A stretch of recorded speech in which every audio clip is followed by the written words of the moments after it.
De l'original d'Abbey Road au chant de la Renaissance italienne en passant par des discours du général de Gaulle ou bien des rythmes congolais, on trouve tout à la discothèque de Radio France.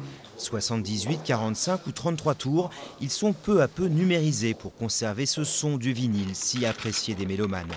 Une base de près d'1,5 million de fichiers à laquelle viennent s'ajouter les 700 nouveaux CD acquis chaque mois. Un fonds unique en France qui sert à illustrer n'importe quel type d'émission de la radio publique. On va demander ce qu'on appelle des virgules, c'est-à-dire des petits extraits de musique pour ponctuer un peu les dialogues ou les interventions des uns et des autres. Ça peut être ce qu'on appelle des tapis, c'est-à-dire des musiques qu'on va mettre sous les interventions, sous les micros, pour habiller un peu tout ça. Ou ça peut être des chansons qui traitent d'eux, quoi. Autre mission, un artiste pronom Michel Jonas est invité à l'antenne. On part alors dénicher ses premiers disques pour lui préparer une belle surprise. Tout est savamment répertorié dans les allées de la discothèque, constituée depuis les tout débuts de Radio France.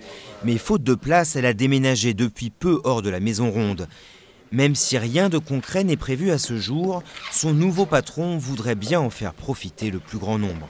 En plus d'avoir les disques, on les a renseignés, c'est-à-dire qu'on est capable de trouver dans n'importe quel vinyle le 3e ou 4e violon, on est capable de savoir qui était le guitariste dans tel enregistrement. Tout ça est renseigné et ça en fait une base extrêmement expert, comme j'aime bien dire.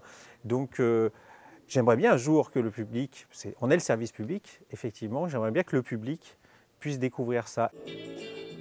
Une perle, la maison cite un opus totalement méconnu de Robert Mitchum, chanteur à 16 heures.